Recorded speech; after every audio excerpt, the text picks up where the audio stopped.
The phrase worst year ever gets thrown around a lot these days. Some say it was 2020, others say 1347, when the Black Death spread across Europe. But for many historians, one year stands alone at the top of the misery leaderboard: 536 AD, a year of volcanic ash, endless darkness, and a plague that helped collapse empires. But there's another year that doesn't get enough attention, a year where summer never came, crops failed, famines spread, and the sky stayed grey for months.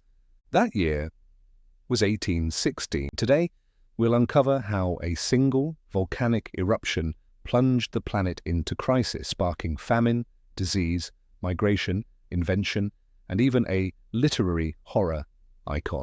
Before we begin, hit that subscribe button and let us know what other forgotten historical catastrophes you want us to bring back to life. Now buckle up, because this isn't just about bad weather. It's about how fragile our world really is. Chapter 1. The blast heard around the world. The story of 1816 actually begins a year earlier, in April 1815, with a mountain named Tambora. Located in modern-day Indonesia, Mount Tambora erupted with a force that was 10 times stronger than Krakatoa and 100,000 times more powerful than the bomb dropped on Hiroshima. The explosion killed over 70,000 people instantly. But that was just the beginning. Tambora shot millions of tons of ash and sulfur into the upper atmosphere. This ash circled the globe, forming a thin, invisible veil that reflected sunlight back into space. It was about to turn the whole planet cold. Chapter 2. Summer didn't show up. By early 1816, farmers across the northern hemisphere were noticing something strange. Spring arrived late, and never really turned into summer. In New England, it snowed in June. In Quebec, birds dropped dead in flight from the cold. Frost killed crops in Ireland and France in July and August. In Hungary, ice formed on rivers in the middle of summer. And in China, the monsoon rains failed, triggering deadly droughts. The sky was always overcast. Sunlight was dim and weak, like a flashlight running out of batteries. Newspapers called it 1800 and froze to death. And that wasn't an exaggeration. Chapter 3. A worldwide famine begins. No sun means no crops, and no crops, that meant famine. In Ireland, oat and potato harvests failed, leading to widespread hunger and typhus outbreak. In Germany, grain prices tripled, and people resorted to eating moss, sawdust, and even stray animals. Peasants stormed bakeries and looted food carts in the streets. In Switzerland, soldiers had to guard grain warehouses against mobs. In China, the drought led to rice shortages that sparked migration and uprisings across Yunnan province. Even in India, monsoon failure triggered one of the worst cholera outbreaks in history, spreading from Calcutta across Asia. Chapter 4. America freezes and migrates west. In the United States, the effects were just as dramatic. In Vermont, snow fell in June and frost blanketed the ground in July.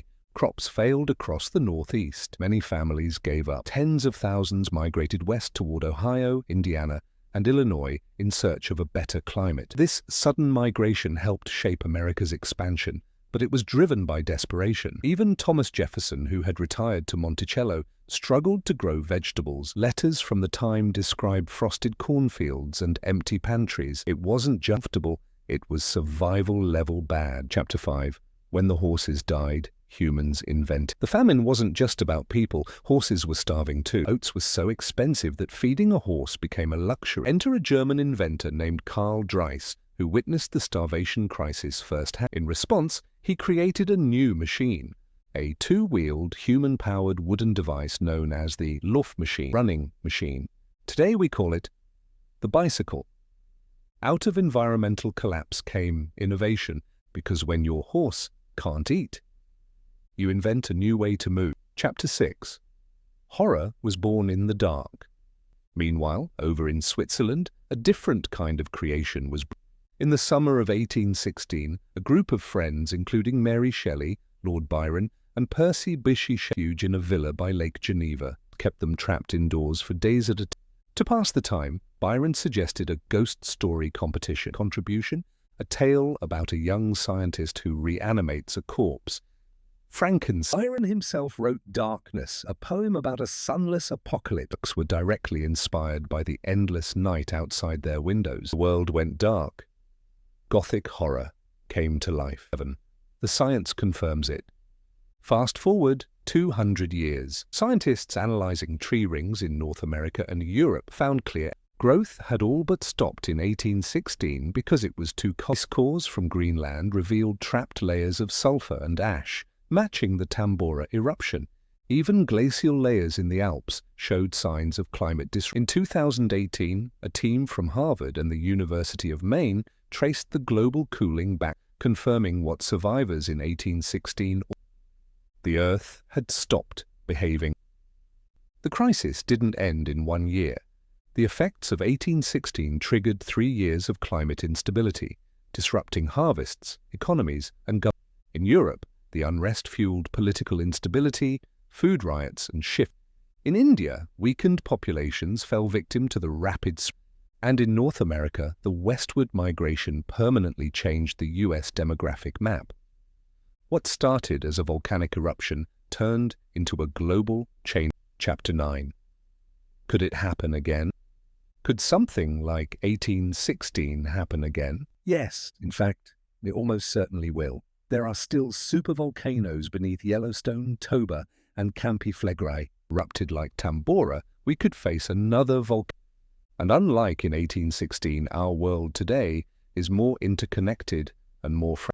Our food supply chains, energy grids, and financial systems all depend on one explosion could ripple across everything. Chapter 10, a dark year, but not the dark. So no, 1816 wasn't the absolute worst year in human history.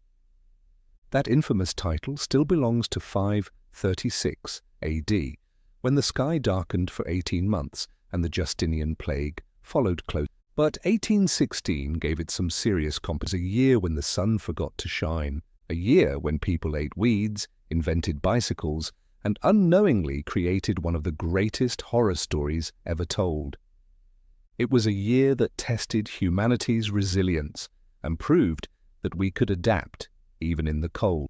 So what do you think? Would you survive a year with no summer? Let us know in the comments. If you enjoyed this trip through frozen history, be sure to like, subscribe, and until next time, keep warm and maybe grow a few potatoes in your backyard.